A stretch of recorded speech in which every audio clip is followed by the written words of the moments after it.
శివరాత్రి జాగారాలంటే ఒకప్పుడు ఎట్లుంటుండే ఊరంతా గుడి ముంగటికి చేరి భజనలు కీర్తనలు చేసేటోళ్ళు. పెద్ద టీవీ పెడితే శివుని కథలు భక్త కన్నప్ప కథలు పెట్టుకొని పొద్దంతా ఇనటోళ్ళు. పొద్దుమూకి దేవుని కళ్యాణం చూసుకుంటా జాగారాలు చేసేటోళ్ళు. కానీ ఇప్పటోళ్ళు అట్టుండ్రా. ముద్దుగా స్మార్ట్ ఫోన్లలో ముఖం పెట్టుకొని పొద్దంతా ఫోన్లనే పూజలన్నీ. ఇన్స్టాగ్రామ్ తెరిస్తే ఓ పూట గడిచిపోతుంది. మరి ఇంటికి పోతే నాది కూడా అదే పని. గాని ఇవాళ శివరాత్రికి పూజలు ఎక్కడెక్కడ ఎట్టెట్టని అరుచుకొని వద్దాం పాండ్రి. వేములాడ రాజన్న, కొండగట్టు అంజన్న, ఐలోని మల్లన్న, చెరువుగట్టు లింగమయ్య, కాళేశ్వరం ముక్తీశ్వరుడు, రామప్ప, 1000 స్తంభాల గుడిలున్న రుద్రేశ్వరుడు, కీసరగుట్ట రామలింగేశ్వరుడు, విజయవాడ దుర్గమ్మ, శ్రీశైలం మల్లన్న. ఓ ఇట్ట ఒకటా రెండా చెప్పుకుంటా పోతే బొచ్చెడు ఉన్నాయి. పొద్దంతా చెప్పినా సరిపోదు. శివాలయాలన్నీ కిటకిటలాడినాయి. మరి జగాల నేలే జంగముడు, కొలిస్తే కోరికలు తీర్చేటోడు, తలిస్తే తాపాలన్నీ పోగొట్టేటోడు ఆ రుద్రుడు. అందుకనే ఇగో ఇట్ట శివశంకరుని ఆలయాలన్నీ మహాశివరాత్రి భజనలతోని భక్తిభావంతోని ఉప్పొంగినాయి. అర్చనలు అభిషేకాలతోని పూజలు గట్టిగా నడిచినాయి. శ్రీశైలం మల్లన్న సన్నిధి శివభక్తులతోని పులకరించింది, శివనామంతోని మారుమోగింది. ఏపీ సర్కారు తరపున భ్రమరాంబ సమేత మల్లికార్జున స్వామికి పట్టుబట్టలు అందినాయి. ఇగిటు యములాడ రాజన్న సన్నిధికి భారీగా తరలొచ్చారు భక్తులు. రాజరాజేశ్వరునికి కోడె మొక్కులు చెల్లించుకున్నారు.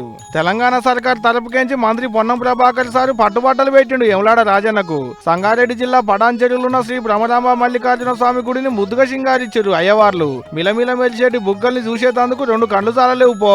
సూర్యాపేట జిల్లా మేళ్ల చెరువులున్న శ్రీ ఇష్టకామేశ్వరి సమేత స్వయంభు శంభులింగేశ్వర స్వామి గుడికి పోయి మంత్రి ఉత్తమ్ కుమార్ రెడ్డి సారి పెద్ద పూజలు చేసిండు. అటంక శివయ్యకు మొక్కులు పెట్టుకున్నాడు. మంత్రి సారి వస్తుండ అనగానే గుడి పెద్ద అయ్యవార్లు పూర్ణ కుంభంతో ఎదురుగా పోయి ఎదుర్కొన్నారు. గీ తీరుగా మరి ముఖ్యమంత్రి రేవంత్ రెడ్డి గారి ద్వారా 1 కోటి రూపాయలతో ఈ జాతర ఏర్పాట్లు చేస్తున్నాం. ఆ నిధుల ద్వారానే ఈ దేవాలయానికి శివాలయానికి వచ్చే లక్షలాది భక్తులందరికీ పెద్ద ఎత్తున అన్నదాన కార్యక్రమం కూడా పెట్టడం జరిగింది. ఇట్లా సర్కారు తరపుకించి ఎక్కడికక్కడ మంత్రులు పట్టుబట్టలు పెట్టిరు శివయ్యకు. కాళేశ్వరంలో కన్నుల పండుగొత్తుగానే నడిచిన శివరాత్రి సంబరాలు. నల్లమల్ల కొండల నడుమ ఏలేశ్వరం గుట్ట మీదున్న కాత్సాయని సమేత శ్రీ మల్లికార్జున స్వామిని దర్శించుకునేందుకు గీ తీరిగా కదిలిరు భక్తులు. చుట్టూ నీళ్లు, నడుమిట్ల గుట్ట మీద గుడి. పోయేందుకు తవ్వ లేకుండా గీ తీరిగా పడవలెక్కొచ్చిర్రు. గీ దాన్ని దక్షిణ కాశీ అని పిలుచుకుంటారు శివుని భక్తులు. విశ్వనాథ సన్నిధి కాశీకి భక్తులు పోటెత్తిరు. దశ అశ్వమేధ ఘాట్ల అభిషేకాలు చేసిర్రు.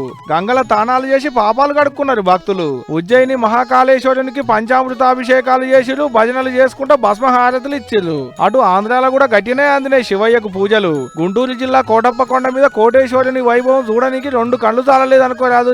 అంత గొప్పగా జరిగినాయి ఉత్సవాలు. శ్రీకాళహస్తిలో వాయులింగేశ్వరునికి పూజలు జోరుగా నడిచినాయి. గాలి స్వరూపంలో ఉండేటి లింగమయ్య దర్శనం చేసుకుని గ్రహ దోషాలు పోగొట్టుకున్నారు భక్తులంతా.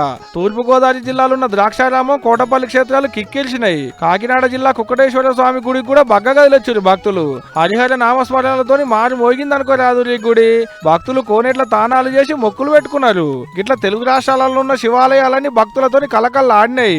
ఇక దేశంలో ఉన్న అన్ని పెద్ద పెద్ద శివాలయాలు ఉత్సవాలతో మారుమోగినాయి. ఇట్లా ఆడా ఈడని ఏం లేదు. దేశమంతా శివరాత్రి సంబరాలు కన్నుల పండుగ తీరిగా మస్తు సంబరంగా సాగినాయి పోండ్రి.